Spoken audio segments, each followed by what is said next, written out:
Hello, hello, and welcome to the Tip of the Ice-Burgh podcast, brought to you as always by InsideThePenguins.com. And Horwat, I'm just going to say this right off the top. Thank God the Pittsburgh Penguins are no longer in the province of Alberta.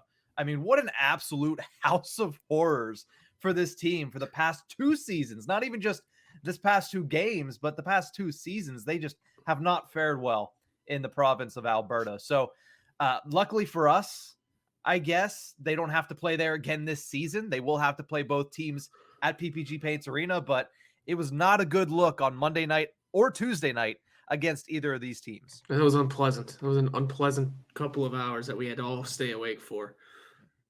Not fun in the slightest. The highlight may have been Sam Poulin getting his NHL debut, quite honestly. Yeah. There was nothing too fun and too good to look back on in those two games.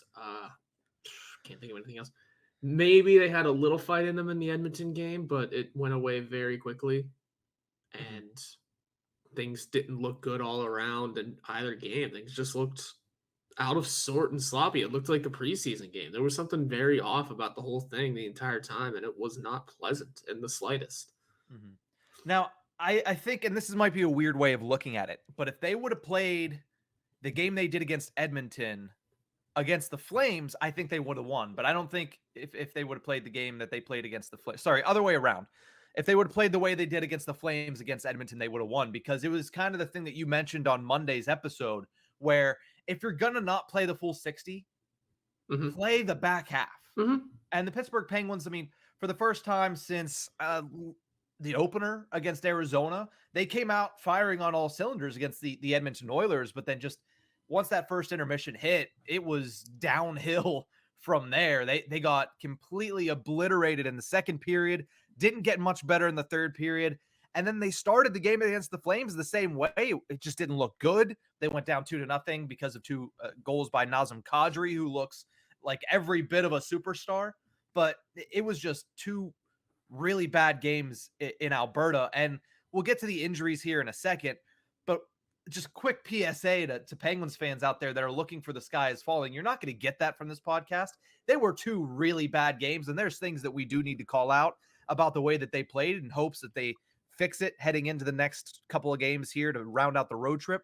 But there's certainly plenty of time, first and foremost, and certainly not too much to be taken by two bad losses, just as you can't take too much from the four wins that you got earlier. So it's all a matter of, making sure that you regulate your emotion as you move forward for the Pittsburgh Penguins faithful. Yeah, most importantly, it is not the sky's falling podcast yet. There's still like damn near 80 games to play. Let's just be honest. There's still a ton of time left. I know there's not 80, but you know what I'm saying. There's over 70 games left still to be played in this league, in this season. It wasn't reassuring to watch them play poorly, but you do have to remember we're missing Jake Guentzel. Our penalty kill is abhorrent because we don't have Teddy Bluger on it. And the late Jason Zucker injury that we don't know much about does have an effect. He was having a great start to the season. We're scrambling quickly. It's our biggest weakness is getting exposed, and that is lack of not depth, but lack of what do we do if injuries do happen? The lack of that answer, because it is a matter of, well, someone's got to drop to LTIR because of our cap situation. And the fact that all of our forwards getting hurt, and we don't have, an extra forward at the ready because we're only carrying one of each position in the healthy scratch department, right? Yes, because Teddy Bluger was out for a while. Whenever it's all said and done, we're probably only going to be carrying one of each. That's less than ideal. That's because that's a roster spot down. We had to play with 11 forwards already. We got to get past this early injury bug to show what we can do. And if you really do want another positive to fall back on, we held Connor McDavid to 0 points. That's the small victories are also what you have to look at. Like I said, in Edmonton, we held Connor McDavid to 0 points. In Calgary, Sam Poulin looked good in his NHL debut. It's the small victories that you're going to have to look at and expand on if you want to not lose your mind this early in the season. It is still October. 2 Yeah, games left, and you know what? They should be easier. yeah. I mean, realistically, the the best way to put it is the NHL regular season is a roller coaster. There's always highs, there's always lows, and that's such an outdated metaphor that everybody has heard it, but it's the truth and it's blatantly honest. But speaking of roller coaster rides, let's talk about the injury updates because Jason Zucker got injured in Monday night's game against the Edmonton Oilers. And I already saw the memes and I saw the tweets go out that, oh, he was always injured, he always gets injured. Well, when you get cheap shotted and cross checked right where there's no padding, you would be in pain too. Yeah, it looked very uncomfortable. If you saw his reaction, he didn't even make it down the tunnel. He just kind of collapsed as soon as he got behind the Penguins bench, and he played the rest of that game. Yeah. So I don't know. I initially thought maybe he got the wind knocked out of him, but maybe he has like a bruised rib. We don't know. We haven't heard anything from head coach Mike Sullivan on that front. We'll see if he's able to play on Friday against Vancouver or maybe even on Saturday against Seattle. But it is unfortunate that Jason Zucker once again is on that injury list. He becomes another player to fall in the Iron Penguin Award winning race. Where I think we're down to 16 players left. Started at 20, obviously, or 18, I guess it would be. The goalies don't count. But nonetheless, no, losing Zucker, considering the way that he was playing, is a big deal because he was a large part of why that Penguins second line was so successful. And he talked about it with you in the locker room after one of the first couple of games. And he said, listen, it's me and it's Brian Russ. The way that we forecheck together creates so many opportunities. And G is such a dynamic player that with those opportunities, he's able to bury it. And you saw it on Tuesday when Gino scored the lone goal for the Penguins. But it's unfortunate that Zucker is already dealing with injury this year because of how good he looked. I mean, it's unfortunate nonetheless, but it's way more unfortunate considering what the season means to his career and the fact that he was finally healthy for the first time. And something like this happens where it's a completely unnecessary play and it's a cheap shot and it takes him out for God knows how long. So we just hope that it's not anything serious for Jason Zucker. You would hope so. And the way he kept playing leads to some sort of hope there. The day-to-day helps out a lot as well. So there's a lot of positives that can be drawn from it. He played through it. It's only day-to-day. It took us until we knew nothing about it until that pregame presser from Sullivan. So who knows? Maybe it is just kind of one of the precautions, but he's also always hurt. And you also have to think Connor McDavid's, it wasn't a similar play, but it seemed like a similar injury whenever we thought McDavid was about to be out for the game. He took the post to the back and missed a little bit of time though, but he was able to come back as well. So who knows exactly what is going on, but I'm going to err on the side of positivity with Jason Zucker and say he should be back in the next 2 games. I'm hoping so. Somebody that will be back probably in the next couple of games is Jake Gensel. Obviously, he's missed the past few, I believe 3 at this point, with multiple head traumas, basically, in that game against the Los Angeles Kings, the hit from Brendan Lemieux, and then the puck to the back of the head. So he's considered day-to-day right now by the Pittsburgh Penguins. We heard early on in the road trip from Mike Sullivan that he could return by the end of the trip. And realistically, we all kind of believe that would be this weekend and not in the Monday or Tuesday games. It just kind of seemed that way based on the way that Sullivan was speaking. So maybe we see him against the Canucks. Maybe we see him against the Kraken. But it seems like he should be returning sooner rather than later. Then, of course, there is Teddy Bluger, who we talked about in the last podcast episode. He's out till at least November 4th. Yeah, it has to be. Just by the LTIR standards, November 4th. And,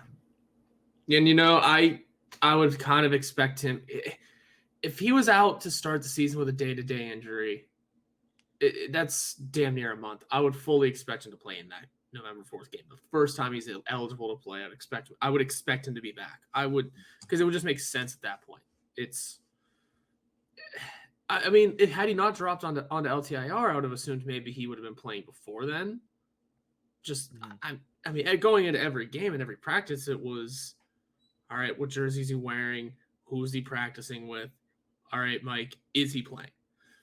It's pretty much what every day has been for him since the beginning of the season until he was dropped onto LTIR, and then that pretty much took it away. So I would assume he just plays in his first opportunity just because thought he would have played by now. That's just me, though.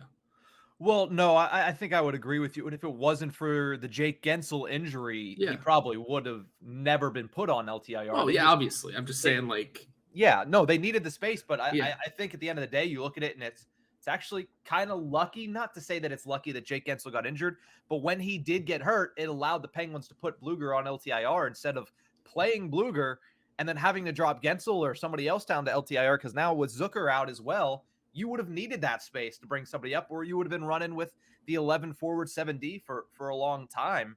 And I know that they mentioned on Monday that that's what the Edmonton Oilers had been doing for a little while now, because they're in the same position. A lot of teams in the National Hockey League are in that area where, you know, the salary cap is beating the crap out of people and they're having to play with only 22 players on the roster instead of 23. And it's leaving a lot of teams shorthanded. But hopefully next year we get to see the cap raised by $4 million. We get to see teams, you know, be able to have a little bit more flexibility and get to see some less business decisions that keep people out of the NHL, maybe like a Ty Smith. But nonetheless, let's continue talking about the Alberta games, because it was not good, but there were some good things to take from it. You mentioned Sam Poulin's debut. We'll get to that in a second. I also wanted to discuss the fact that realistically, they played half and half. They played 3 really bad periods, and they played 3 pretty good periods. 2 of them were exceptionally good. They just weren't able to finish on their chances. I'm talking about the first period against Edmonton, where they finished with a 2-1 lead. And I'm talking about the second period in Calgary, where they outperformed Calgary blatantly. I mean, 81% of the expected goals for in the second period. They outchanced Calgary 16-2 in that period, but they were only able to beat Jacob Markstrom once. And that's the issue. You have to be able to beat Jacob Markstrom more than you did in that game. And I mentioned it on Monday. If you don't get out ahead of this team, they will suffocate you. And you might have had your chances, and the Penguins did in the second period. But the Flames, it was the same thing as the Pens versus the Kings in the first. The Flames kept a lot of the chances to the outside, and Jacob Markstrom is good enough to where those outside chances are not going to beat him very often. He gave up the one big rebound, and that went straight to Evgeny Malkin. But other than that, Calgary played that Daryl Sutter type game and just shut things down. And by the time the third period rolled around, the Penguins had to get a little bit ridiculous because they were down by a score of 4-1, and they had to overexert themselves, which created chances on either end. Yeah, Jacob Markstrom was very good. It was a very good defensive game from Calgary, and I don't know, the Penguins may have let in some stinkers, but just you got to play stronger on the full 60, and you have to take advantage of opportunities given to you. It was just a interestingly weird game, I think, too. I don't know if I had the highest expectations going into it because we were just coming off of a pretty poor performance in Edmonton, and then literally 25 hours later, we're dropping the puck in Calgary with an extra man down and kind of a blender of a lineup. P.O. Joseph was taken down for a healthy scratch. There was and we'll talk about that in the second segment. We have a whole segment lined up to talk about that, because I found it very interesting what they trotted out there on Tuesday against the Calgary Flames. But cool, then I'll stop there. Yeah. I just figured, don't bury the lead. Don't bury the lead. We'll talk about it. But no, just to talk about that Calgary game and just the stretch in Alberta together. Josh Yohe put out a tweet after the first period in Calgary, and it's pretty indicative of what the Penguins had going on there for an entire. They played a full 60 minutes of poor hockey combined in the back half of the Edmonton game and the first half of the Calgary game. And Josh Yohe tweeted, "It's pretty embarrassing in the last 58 minutes for the Pittsburgh Penguins. They were outscored 8-1, and they were outshot 59-19. That is abhorrently bad. Yep. Like, that is very bad. And listen, we've talked about, this is not a Bury the Penguins podcast, but that stretch right there tells you that the floor is a lot lower, in my opinion, than I expected. This is not good. These numbers are not good, especially the shots one. It's the most basic part of trying to have a good offense is just taking shots on goal, recording your shots, and recording anything on the goalie. And for whatever reason, we just did not do that. I mean, in the Edmonton, I think it was the second period. What, they had like 3, something like that, and or then this goes all the way back to the Columbus game. Columbus got up to a 1-0 lead before the Penguins had a shot on goal. Yeah. That it carried from Columbus into Calgary, and then once again into Calgary, where Calgary was up really high, really early on the shots, and the Penguins aren't counterattacking. We're not creating our own offense and our own opportunities. That's where this issue is laying, is that we see the other teams rifling their shots. Sure, our goalie is standing strong, great, but how about we give these guys a little bit of help and try and give them some offense? It's like we're the Pirates and Mitch Keller's on the mound. We're not getting the offensive run support. We're not getting this. We're not supporting the guy shutting it down back there, and that's a huge part of why the Columbus game wasn't the greatest. That's why we lost in Edmonton. That's why we lost in Calgary, because we're not taking advantage of opportunities or just getting offense. We might not be getting opportunities, but we're not creating them either. Yeah, no, with the Pittsburgh Penguins in those 2 games, and listen, I'm sure the guys in the locker room are saying, all right, just wipe your hands of it. Let's move on, look to the next thing. They had a day off yesterday, no practice, to just kind of sit back, relax, take in what they just did, which was not great, and turn it around and get back to the way that they played previously. But there were just stretches that, I didn't think that this team could go on. You knew that there's going to be ups and downs, but I didn't think that they would be able to sustain that poor play for 58 consecutive minutes, because it's not that they just played bad. They played historically bad. There was a tweet from Bob Grove that I put in one of my stories that it was like the worst period against Edmonton that they have had since a game against the Hartford Whalers, which tells you how long ago it was. So to be historically bad is not something I had on my bingo card for this road trip, but that's where they were. Nonetheless, let's take a quick break, actually. And when we come back, we'll talk about Sam Poulin's debut, and we'll talk about the lineup during his debut for the Pens versus the Flames that we saw. We'll do all that right after this break.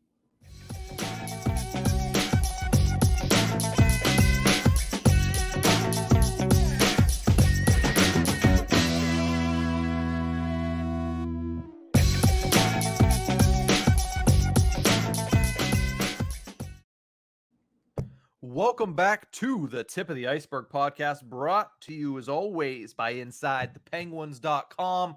We were going to talk about this in the first segment, but it was running a little long, so let's break it down really quickly. Sam Poulin, 2019 first-round pick of the Pittsburgh Penguins. I believe he was taken 19th or 21st overall, one of the 2 there. And he makes his NHL debut due to injury, of course, of Jason Zucker. He steps in and plays for the Penguins against the Calgary Flames. Gets his first career point, a secondary assist on an Evgeny Malkin goal, and not a passive secondary assist either. I think that was a nice play that he made to get the puck over to Jeff Carter, who set up Malkin off the pass off the pads. And then also Sam Poulin made a nice play, I believe it was either earlier in that game or earlier in that period, to get a shot on Jacob Markstrom, threatening, trying to get a goal, and Markstrom just throws out the pad and makes a very nice save on him. So overall, I thought Sam Poulin had a pretty good debut for the Pittsburgh Penguins. I think one thing that you had to notice is he didn't look out of place. He looked like he belonged, especially with the physicality of the game against a team like the Calgary Flames. The physicality, yeah, there was that giveaway, but I mean, you're going to get the rookie giveaway. You're going to get the rookie penalty. He has 2 penalty minutes, but that boy did not sit for 2 minutes. That was a very quick answer from Huberdeau. It was like 3 seconds, if that. Yeah. But those rookie mistakes will happen. Those are growing pains. But Mike Sullivan showed a lot of confidence in not yanking him from the game. Mm-hmm. He kept him out there and he put him out there on the second unit of the power play, setting up. First of all, just the age difference between the assists on that Malkin goal, quite fun. That Jeff Carter may have been playing in the league in 2001 whenever Sam Poulin was born, at least it seems. But Sam Poulin to Jeff Carter, very good play to bank that rebound directly to Malkin. And then that shot opportunity that he set up, which was after the assist, I believe. Oh, okay. He created his own space there. Mm-hmm. That was a very interesting play that I don't know where the second defenseman was, but he created his own opportunity and was able to, what looked like was a very nice move to open up that side of the ice to get in on Markstrom alone, and had patience. There was a lot of mature play on that one play. It was creating the opportunity and having patience to have the goalie make the first move. But Markstrom was just a smart goalie. They were both extremely patient, which is kind of why it didn't turn into anything spectacular. Mm-hmm. It was kind of just a basic, okay, I'm out of room, get it on net, do something now. But either way, it was just a smart, mature play from a kid in his first game who, like I said, yeah, he had his growing pains in the first period and early, but Mike Sullivan showed his confidence and kept him in there and put him in opportunities. Mm-hmm. Yeah, a couple of things on Poulin before we get into the lineup decisions, because I got a lot to say about what lineup the Penguins trotted out there on Tuesday night. But with Poulin on that opportunity, I think the thing that I recognized, and I think Jacob Markstrom quickly recognizes, man, this kid's release is ridiculous. Because on that opportunity, there was nobody in front of the net. He was shooting it from a little bit further out. So realistically, it should have been an easy save for Markstrom, but the release was so quick and so deceptive. That's why it looked like such a good opportunity, because Markstrom wasn't ready for that puck to come in at that pace. So I think it caught Markstrom by surprise. It certainly caught my attention. And that's something that we've always talked about, is Sam Poulin has a really good shot and a really good release. And we saw that on display there. And it almost ended up being a goal, which, yeah, Markstrom would have liked to have back, but it's by no means an easy save to make. And Markstrom was able to make it. But secondly, and this will kind of switch us into the lineup conversation, the Penguins had him at third line center. And that's a really good indicator of what they think about a guy like Sam Poulin, because we saw Caggiula come up. He went on the fourth line, and McGinn got bumped up in favor of that. And McGinn hasn't deserved a bump up in any stance of the word. So basically they're saying, yeah, Caggiula can slot in on the fourth line. We'll see how this all works.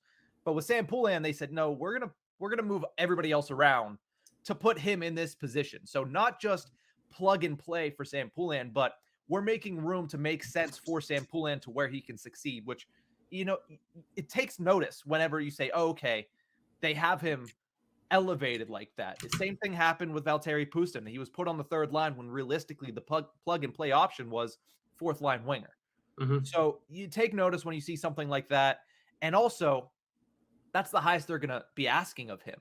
If all goes right, if he makes the team as an everyday player, he's only going to be asked to be a third line center. They're not going to ask him to play second line center, first line center, unless there's an injury. So what do you want to see from him? Yes, he makes that mistake. You don't want to see that, but that's going to happen. And listen, plenty of Penguins made mistakes in the past two games. Yeah. But I thought he played physical. I thought he played well on the forecheck. And I thought he looked confident with the puck. He looked like a third line center in the National Hockey League. And I think that, if anything, is a great thing to take away from those two games in Alberta, is you might have a guy here in Sam Poulin that could be an everyday NHLer and could be a good third line center as early as this year, which a lot of people would not have said a couple months ago. No, absolutely not. And I found the play that it just looked extremely strong. And it was, who gave it to him? Kapanen, by the way. Those two on a line, that could be something fun. Yeah, Kapanen flipped it up to McGinn, and I don't know where any of the Calgary defensemen are, because it was Kadri that Poulin was able to kind of just bounce this floated puck away from. It was an interesting play. Like, that's why I'm so enthralled by it. Like, McGinn didn't have the greatest pass to him. It kind of like lollipopped on him. Like, it was like a little can of corn for an infielder. It popped right up, but happened to land at the right spot for Poulin to cut Kadri and just create his own space. But again, I don't know where the hell any of Calgary's defensemen are, at all. But, he created the space. He was able to make something out of what could have been nothing. I mean, it was a broken just attempt to get it away from another flame. But And then just getting in on his own space and just the patience. That was the big part of it as well, is that amount of patience he exuded. I wouldn't be fully surprised if he stayed up. I I would. mean, Just because the salary cap implications going yeah, around, who are they going to send through waivers in exchange? I mean, you don't know about Brock McGinn, but I feel like McGinn's making a little too much money to bury in the AHL. But yeah, I feel like salary cap implications would have Poulin. But yeah, I agree. I mean, the play was very, very impressive. And I think that's another thing. I didn't realize that it was on Kadri, or at least I didn't remember that it was on Kadri. I didn't realize until just now. So And that might be something else that, like, it might not have entered his head. We might be manufacturing this, so don't take this, verbatim. But he might have noticed that's Nazem Kadri. That's not a defenseman, and I can attack him a little bit more aggressively because he's not a defenseman. And that might not have entered his mind, but that's something that you see in the NHL. And if he's picking that up from a young age, it's only a positive. Like I said, that might not have crossed his mind in the least, and he might have just been trying to make a play in his first game, but it's certainly encouraging. Now, we're not saying that Sam Poulin is now Nick Bonino of 2016, but we're saying that he has the potential to be a really valuable piece for the Penguins this season, which, again, we mentioned already, something that if you would have gone back 5-6 months ago, nobody would have believed you if you said it. But yeah, and you're right. Things would have to move around lineup wise for him to stay up. I feel like we're gonna get the old quote of he's deserving of staying from someone. Like, he deserves to stay up here. We just can't. And that happens. Like I'd said before, one of the weaknesses of this Penguins team right now is just getting exposed because of injuries, and that we just can't call people up. We can't just be like, hey, we have injuries. Let's Poulin, Puustinen, these other guys, these other minor leaguers that played last season. Yeah, we can't do that this year because we can't afford to.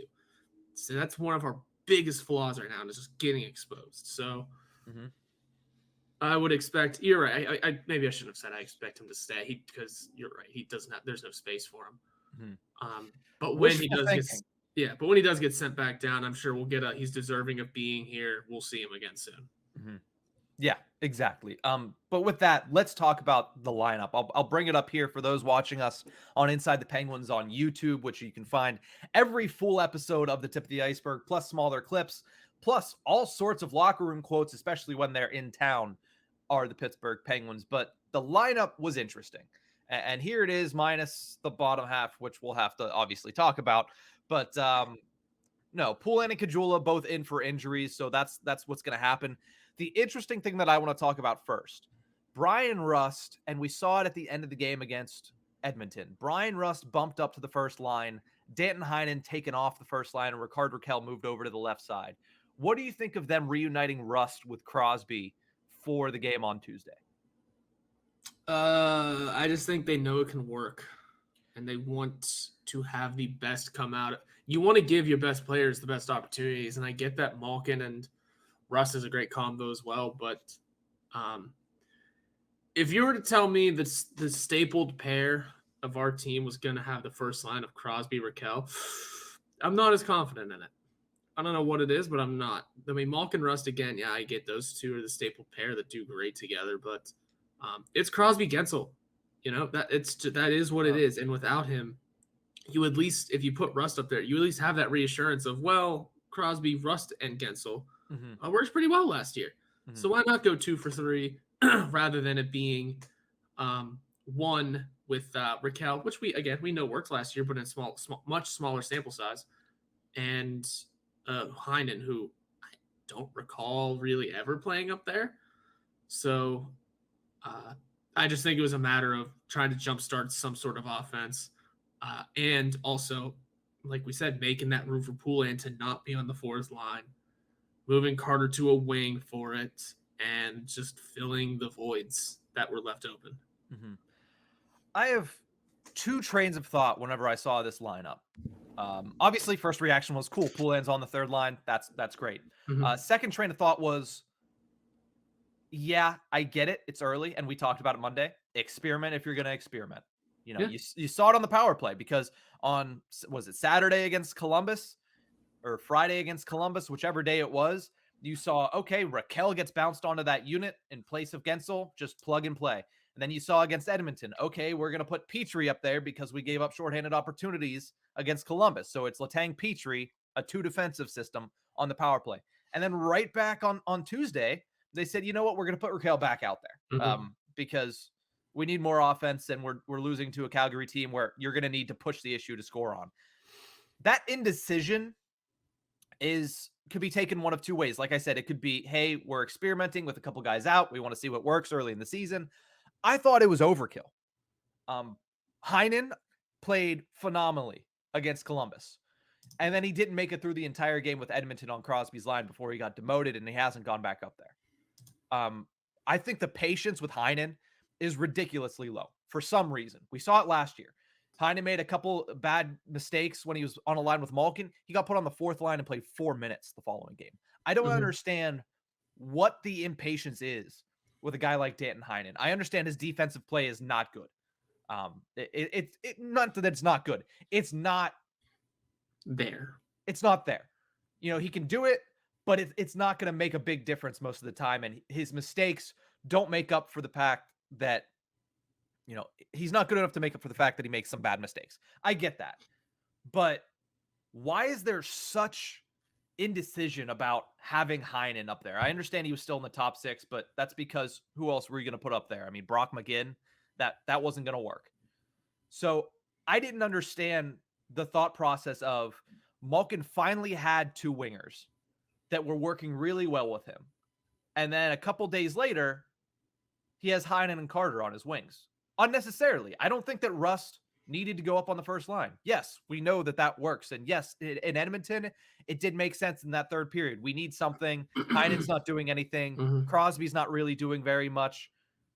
Since the 1st period, let's get something going there. I also get double shifting Crosby and Malkin in that sense. But I don't understand starting the game out just basically saying, okay, we're scrapping the whole idea of Heinen on a wing with Sidney Crosby. We're going to bump Rust up there, which hurts the Malkin line. So that I didn't understand. Moving Carter to wing is something that a lot of people have been calling for. But why is he bumped up in favor of a guy like Kasperi Kapanen that has played better than Jeff Carter to this point in the season? And it's not even close. Kapanen is much better defensively. If you look at the defensive impacts, he is very much better than Jeff Carter defensively. And I think he's been better on the offensive zone as well. So if you're moving Carter to wing, why is Carter up over a guy like Kasperi Kapanen, who has previously played with Malkin? I thought that the lineup was botched on Tuesday. I'll say that. It hit blend pretty quickly. I get you're trying to scramble. I get you're trying to do what you can with the people you have and the space you have. But yeah, aside from bumping Crosby to Rust or bumping Rust up to Crosby's line, none of it really made sense. You're right. Heinen, the patience was short again, sure. Carter to the wing, but also getting moved up on the wing. It's confusing as hell. I get it. Obviously, you want Poulin up, and if you're putting Poulin in, you want him on the 3rd line. And I thought he played very well as a center. I mean, he was 50-50 at the dot, so that's a solid start. But would it have hurt him playing him on the wing somewhere and then adjusting from there? Because he's a winger at first, I guess. I don't know. Yeah. There's a lot of different ways that this could have gone. I mean, we hit blend, but at least we didn't hit maximum blend.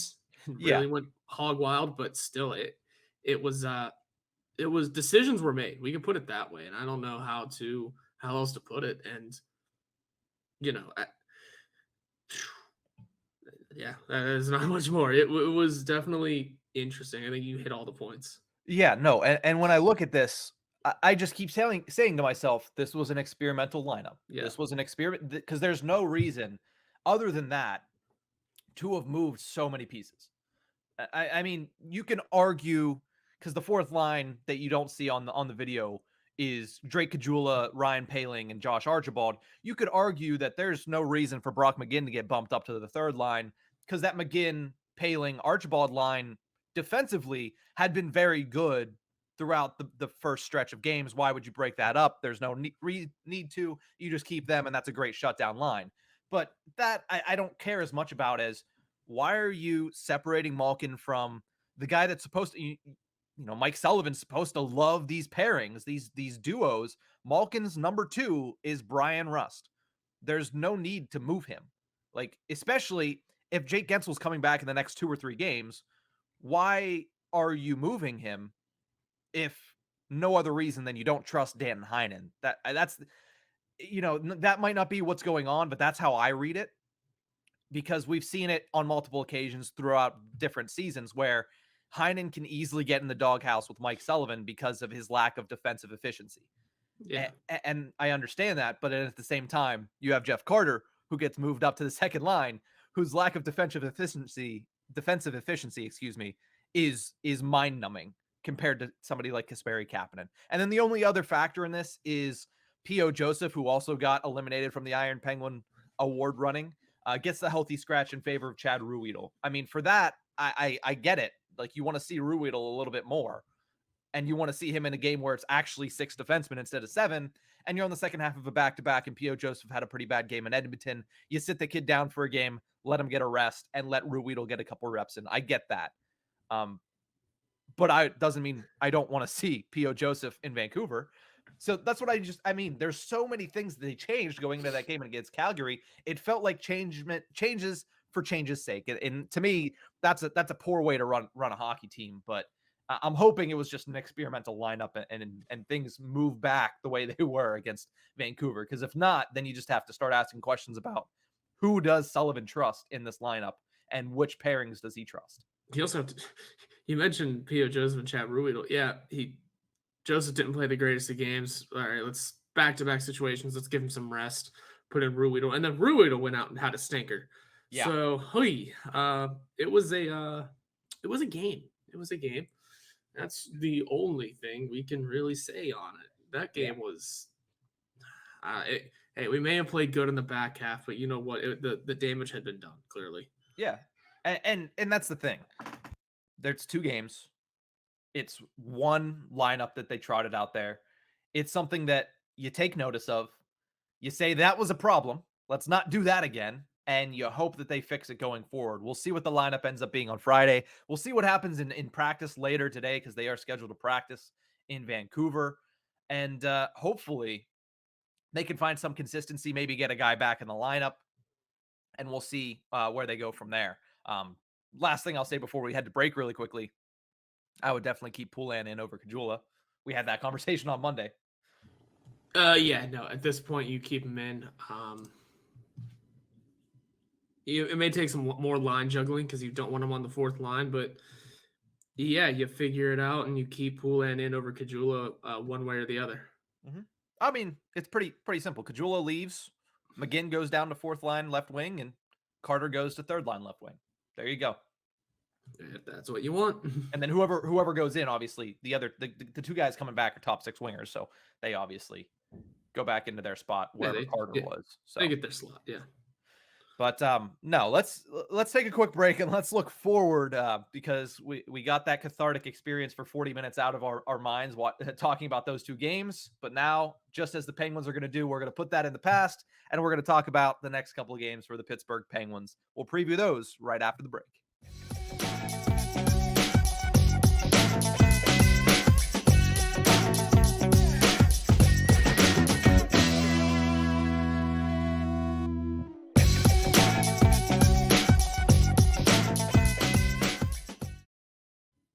Welcome back to the Tip of the Ice-Burgh podcast, brought to you as always by InsideThePenguins.com. Horwat, we got 2 more games on this Western swing. These are the ones where you're going to join the Midnight Owl Society, which is actually Midnight Owl Club is actually what it was called. I went back and checked. Penguins and Canucks, Penguins and Kraken, both 10 p.m. start times. Let's start with the Vancouver Canucks because they're playing the Canucks on Friday. 0-5-2 on the season, which is clearly last in the Pacific Division. They are missing a couple key players in Brock Besser and Quinn Hughes. They will both be out for this game, but they still have weapons. Elias Pettersson, Bo Horvat, JT Miller. And then, depending on who's been in net, because the 2 teams the Penguins play, go up head to head tonight on Thursday, Canucks Kraken. We'll see if the Penguins take on Spencer Martin on the second half of a back-to-back, or Thatcher Demko, who is, as you like to say, beloved by everybody but you. Future Hall of Famer Thatcher Demko. Yeah. Yeah. There's such a cynical part of me that says they get their first win. Is there not? You look at this, you go, they're the last team in the league without a win. Mm-hmm. You look at what the Penguins have done in the last 72 hours. Hell, go back to the Columbus game because, yeah, we finished strong, but that was such a poor start. Yeah. There is that deep, dark, cynical part of you that just goes, it happens. I don't think it's actually going to, but there is that part of me that is just wanting to scream and shout. But I'm going to say the Penguins pick up a victory. Who does Vancouver play? You said they're in a back-to-back? Yeah, they play the Kraken. Oh. Mm-hmm. Oh, okay. They really are missing people. Besser, Dermott, Hughes. Ooh. Yeah, I mentioned the top two, but there's other injuries in that lineup too. Curtis Lazar, Tucker Poulin, Riley Stillman. I mean, they're not great players, but those are names. They're names. And this team has not looked pretty. So, yeah, I bet the Penguins take a win. And I'm not gonna say it's a giant gap in scoring, but give me 4-2. Poulin gets a goal. There you go. There's the real. Poulin gets a goal, huh? There's the real gamble. We'll see if he's in the lineup if somebody comes back. But no, I'd like to see that. It'd be good. It'd be good for him. Goaltending wise, we said Thatcher Demko. Future Hall of Famer is off to a 0-5-1 start. But he was in Conn Smythe conversations. Or Conn Smythe. Oh my God, Vezina conversations. 872 save percentage, 406 goals allowed average. Does not help that the team in front of him has not played well. Yeah. And that is, to say the least. The defense there has always been a question. Obviously, trade rumors over the offseason that good old GM JR and Patrick Alvin were eyeing up Marcus Pettersson. President JR. President JR. POHO, POHO JR, President of Hockey Ops, Jim Rutherford. But no, they need defense. They have offense. I don't think that you're going to see a 6-0 win, like you said. It's difficult to go from playing like you did on Monday and Tuesday to turning it around and blowing out a team, even though it's the Vancouver Canucks who have not won a game all season. I actually had down here, and no lie, people can check my notes if they don't believe me. I also had a 4-2 win for the Pittsburgh Penguins. So our predictions are matched up on that game in British Columbia. But you look at what happened last year. The Penguins did the same thing. They could not win in Edmonton. They did not look good in Calgary. And then they turned it around, beat the Canucks, beat the Kraken, and played some pretty good hockey. So I see the same thing happening here. Don't want to obviously give away my prediction for Pens Kraken, but basically I see the same thing here. I think they win 4-2. I don't know if there's an empty net goal in there, but I think you see a much better performance by the Penguins. I think the day off will help them. I think they're going to fix some of the issues that they saw in those games. And part of it was, against Edmonton, the Penguins stopped playing Penguins hockey. They tried to play Edmonton Oilers hockey, and it burned them. And against Calgary, you got behind the 8 ball, and when that happens, Daryl Sutter will strangle you like a viper. So it's what happens, and the Penguins are going to move on from it. I think they get a 4-2 win as well. But let's talk about Penguins Kraken as well. Obviously, the Pens will be looking at that point to hopefully continue a good streak there, at least the turnaround. The Kraken 3-3-2, third in the Pacific Division. They're missing Yanni Gord and goaltender Philip Grubauer. But when I look at this team, I see a whole bunch, like a whole mess of them, above average forwards. Oliver Bjorkstrand, Jordan Eberle, Schwartz, Andre Burakovsky, and then you have a bunch of former Penguins that you're going to go up against: Jared McCann, Brandon Tanev, Justin Schultz, Jamie Alexiak. It's a team of a lot of players that are better than average, and that might bode well for the Seattle Kraken this year in a Pacific Division that's not going to be easy to win in. I think they're missing stars, but it doesn't mean that they don't have them, because somebody else that I'm excited to watch on Saturday night is going to be Matty Beniers and Shane Wright. Mm-hmm. They're both electrifying young talents that could be cornerstones for the Kraken if they come to their full potential. So it'll be an interesting game there. I think that's going to be obviously a tougher game than the completely defeated Vancouver Canucks. But I also have a win for the Penguins. I actually predict an overtime victory, 4-3 for the Pittsburgh Penguins. What a weird team. You look at this lineup and you're right. It is names. It is a bunch of names. The best way to describe the Seattle Kraken, if they can collect some wins and be relevant this year, is mid. Oh my God, I hate that term. Oh, I love it. They just look mid, bro. It's Jared McCann's your top goal scorer and your top point getter. Oh boy, listen, that is about as mid as it gets. It's and then everyone underneath him, because you got to figure Jaden Schwartz hasn't been the same since that weird year where he was like the best in the league. Who else was I gonna talk about? Jordan Eberle is not the same. Also, come on now, Jordan Eberle hasn't scored a goal yet this year. We know where he's getting his first. He will be scoring on Saturday night. Yes. And then all of the former Penguins, all of them. Yeah, McCann already mentioned. Justin Schultz, Brandon Tanev, Daniel Sprong is coasting around there. That's Jamie right. Alexiak. Man, it's all of the former Penguins, and they are all not the greatest. So I would say the Penguins win as well, especially if Martin Jones is in net. Man, is it fun beating up on him, but he can also steal a game against us just because Martin Jones likes to make me angry. I think we can easily pick up another win because it is still a Seattle team that needs to grow past their growing pains. Because they had a ton of them last year. Like, they weren't even a relevant team last year. They had a lot of injuries too. Yeah, it was the year they had last year was the year the Knights were supposed to have their first year. Mm-hmm. They were supposed to be god awful. The Seattle Kraken actually were. And nothing against that. That's kind of what you're supposed to do, build your team up from the ground up. And you mentioned Matty Beniers is a great way to do that. So they're gonna get past their growing pains eventually. Maybe even mid-season they find some sort of stride this year. But you got another early season Penguins win just because reasons of this team is mid. And one last thing I want to mention about the Seattle Kraken, and we talked about the Penguins power play and how bad it has been the past couple of games. And I'm sure there's a deeper conversation to get into there, but I don't really feel like having that conversation today. But the Seattle Kraken right now are 4th in the league in penalty minutes taken with 81. So you're going to get an opportunity or two on Saturday night. Good. Against this team, you need to take it. You need to be able to convert on those opportunities. I mean, obviously, in any game, special teams, goaltending, those are the two things that we understand get you consistent positive results in this league. But when the Penguins power play has been as basically inept as it has the past couple of games, they're going to need to take advantage against a team that takes a lot of penalties in the Seattle Kraken. I mean, 81 penalty minutes in, was it 8 games? They average 10 penalty minutes a game. That's 5 penalties. You're going to get an opportunity or two. You need to take advantage, especially if it's a guy like Martin Jones in net who sometimes, just to spite Horwat, comes out and looks like a Vezina guy against the Penguins, but most of the time, his median performance is not good.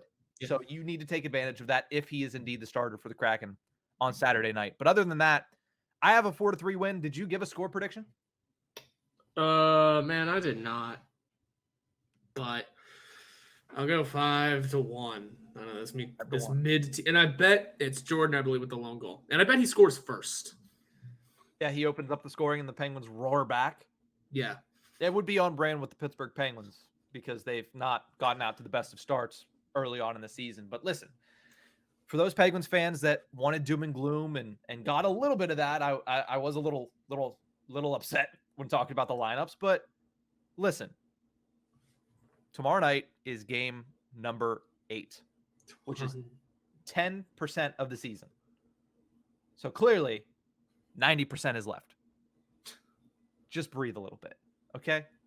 Breathe a little bit. There's going to be games like that. Trust me. The Penguins have to play Edmonton and Calgary again this season. It might end up the same way.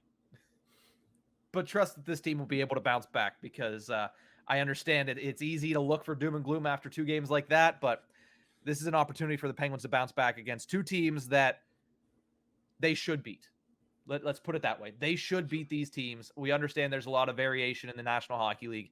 They should come out with 1, if not 2 wins in this back-to-back. But we'll see what ends up happening. But that's going to do it for this episode of the Tip of the Ice-Burgh podcast. That's Horwat. I'm Brlansky. We hope you have a fantastic weekend, Pens fans, and we'll see you guys on Monday.